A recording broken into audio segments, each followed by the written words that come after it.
Привет, это отмороженная Катя Карпухина, и сегодня я начинаю цикл публикаций, посвященных сплаву по реке Лени. С ума сойти. В общем, рассказываю, что в июне к нам в Якутию приехали московские ребята, блогеры, все это в рамках проекта «Блогер под рюкзаком», и, собственно, здесь мы их проверили на выживание. Я уже собрала рюкзак, подготовила технику, навела справки. В общем, я уже была на легком старте, но здоровье внесло свои корректировки. Обо всем этом подробно я писала в Инстаграм. Вот он, кстати, если не подписаны, то обязательно подписывайтесь.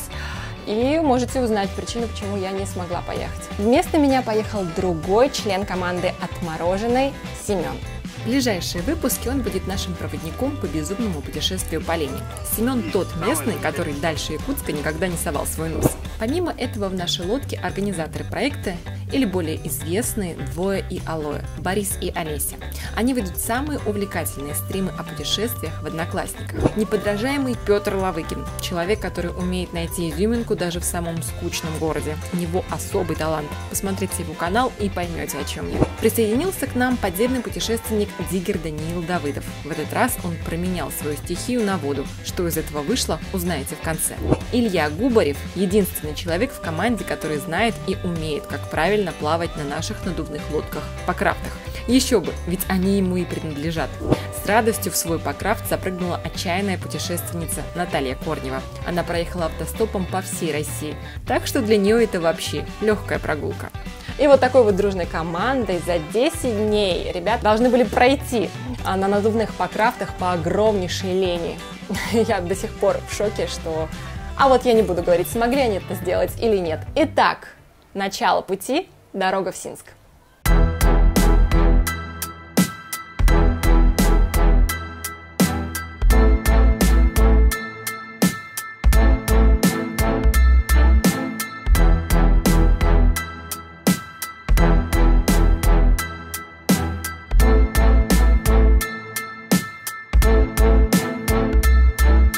Наше приключение начинается, мы приплыли на место прибытия Синск.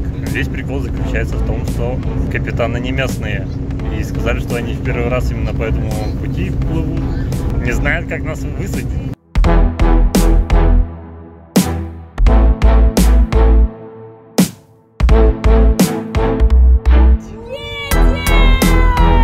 Я бы сказал, плывем.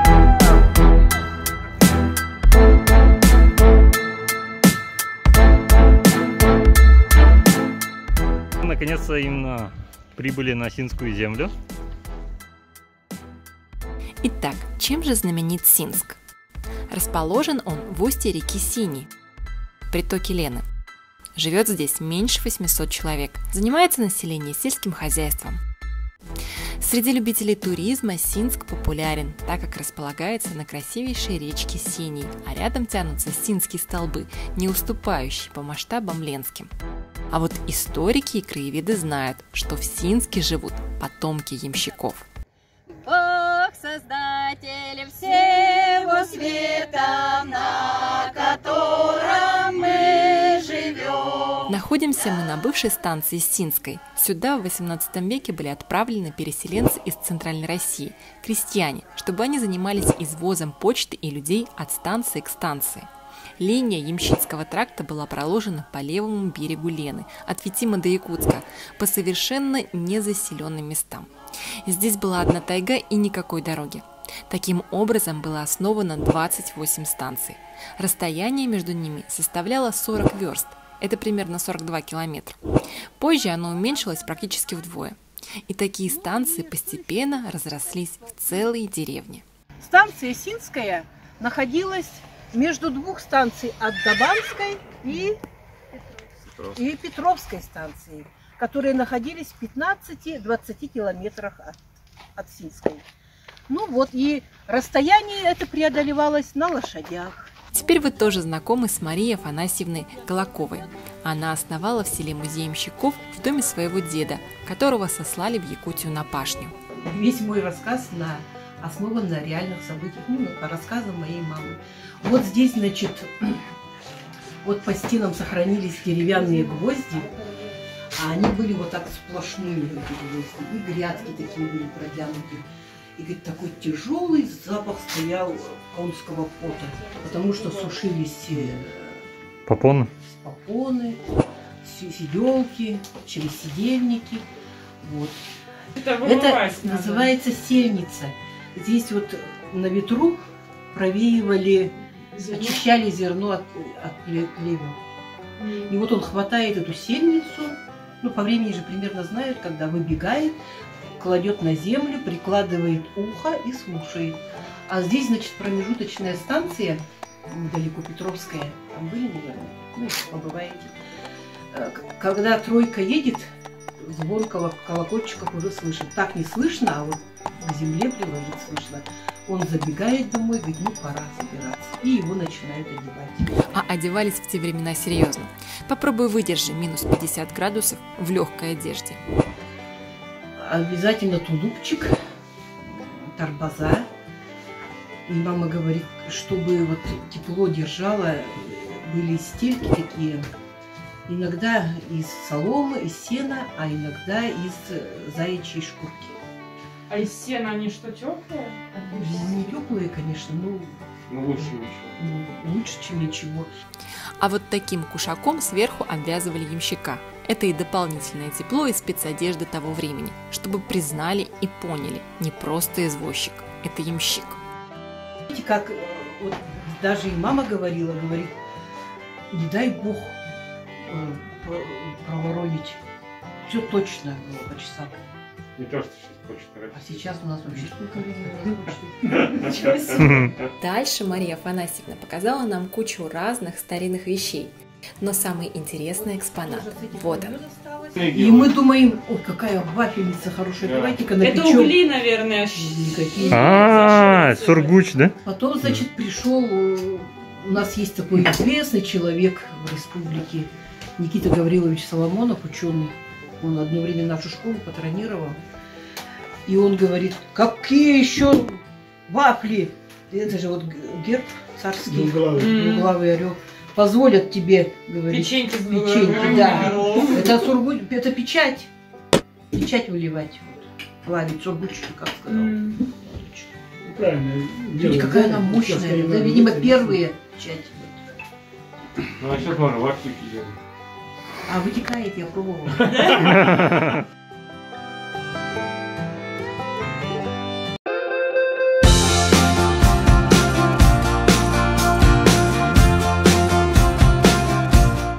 Итак, следующая наша точка – это Синские столбы, с которых уже начнется сам сплав.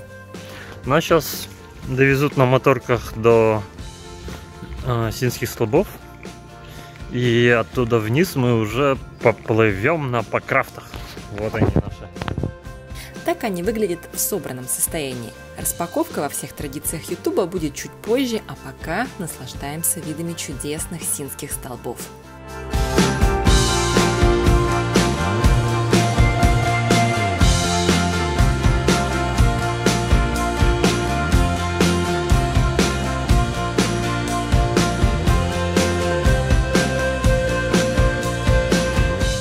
От этой точки ребятам предстоит пройти 25 километров вниз по течению до Синска. Заплыв пробный, потому что еще никто не знаком с нашей суперлодкой, которая весит всего 3 килограмма. Вот он, красавчик от Time Trial. Так, не Илья, а надувной покрафт. Легкая, безопасная и очень комфортная лодка. Чтобы ее надуть, не нужен даже насос. Просто чудо-техника, ну или чудо-мешок. Собирается покрафт всего за 11 минут. Мы засекали.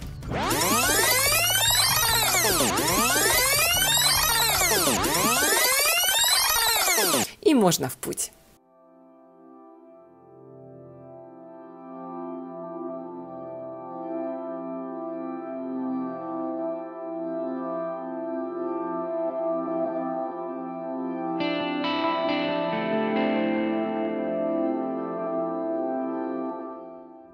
Столбы реки Синя – это 37 групп скал, расположенных на протяжении 140 километров до устья.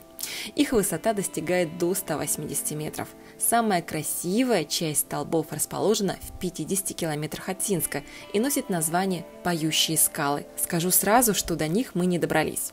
Называются они так не потому, что издают какие-то необычные звуки, а потому что, привожу слова краеведа, сердца людей, которые их увидели, начинают петь. Вот можете послушать сердце Семена.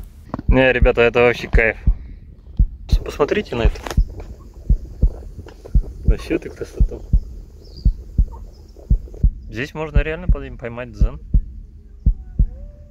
Можно сидеть, слушать плеск воды.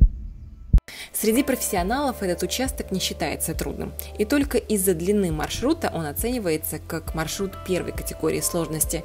Но мы же любители, поэтому ребята добирались обратно почти 7 часов.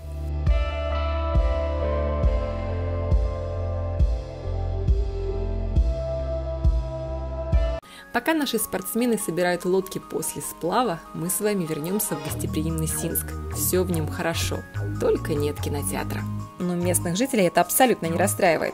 Существует же крутая подписка на платформе Иви, так что всеми новинками можно спокойно наслаждаться в уютной обстановке дома.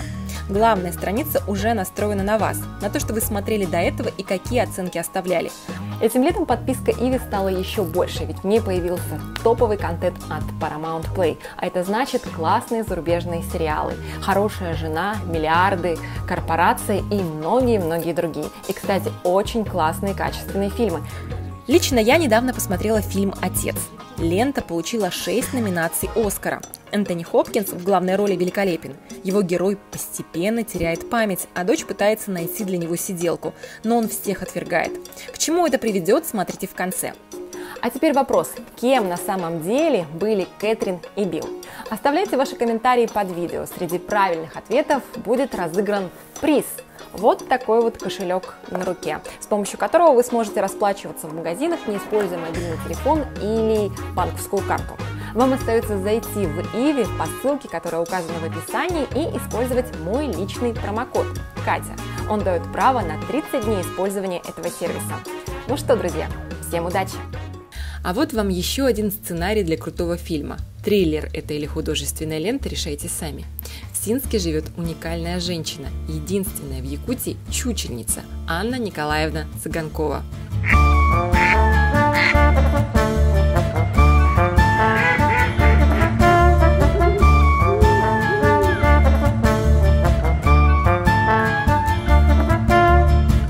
В ее доме располагается музей с чучелами животных, а заниматься этим делом она начала около 30 лет назад. Вначале сама охотилась, потом дети стали приносить животных, а Анна Николаевна дарит им вторую жизнь. Вот голуби тоже пострадали. Замерзли. Ну, один любимый привез. Зимой, март. Пара голубей. 8 марта. Замерзли они. Отпустил он их. Они полетали. Живые голуби. Я их оживила. Как вы поняли, у каждого чучела есть своя история, и всех их наша Анна Николаевна помнит. Вот, например, чучело змеи. Они же водятся в Ленских столбах, да? Ну, они где скалы были раньше. Да. Вот тут у нас последние, где вот Синские Есть два скалы. вида у нас. Есть здесь и еврашка. Это еврашка, грудка пала и пострадала. Ой, она как будто танцует. Раз горох, два горох мультик видели. А еще в коллекции имеется индийская утка. Еще индийская утка прилетела с индейцем. Самое интересное, что всему она училась сама, просто по журналам для охотников. Сейчас даже вспомнить не может первую работу, но одну из любимых называет вот эту сову. Вот она, загадочная душа единственной в Якутии женщины-таксидермиста.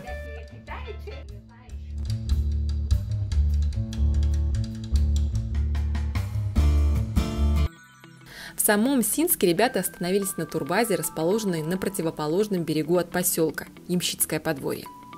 Вот такие прикольные домики. Именно двухместки, трехместки, двухместки, четырехместки. Да, сейчас на настоящий момент вместимость 10 человек. Но не только из-за этого туристы выбирают это место. Потрясающе, знаете почему? Вы приходите весь такой уставший, весь такой потный, грязный, и сразу бегом в речку окунаетесь. Она такая теплая, это просто кайф. Лежите на гамаке и смотрите на вот такой вот потрясающий вид. И вас обдувает такой свежий ветерок, отгоняя всех этих гнусных комаров и слепней. Кстати, про комаров. Наши московские друзья прекрасно знали про рассказы о якутских комарах размером с собаку, поэтому подготовились к поездке заранее и приобрели вот такие красивые костюмы от Биостоп, которые и от гнуса спасают, и от клещей защищают. Благо, хоть их в Якутии нет. Но о комарах и борьбе с ними я расскажу вам в следующих выпусках. Так, друзья, пришло время прощаться, ставить лайки, подписываться, если вы этого еще не сделали, и обязательно оставлять комментарии для участия в конкурсе. Впереди еще очень много огненных выпусков со сплава, так что до скорой встречи. Пока-пока.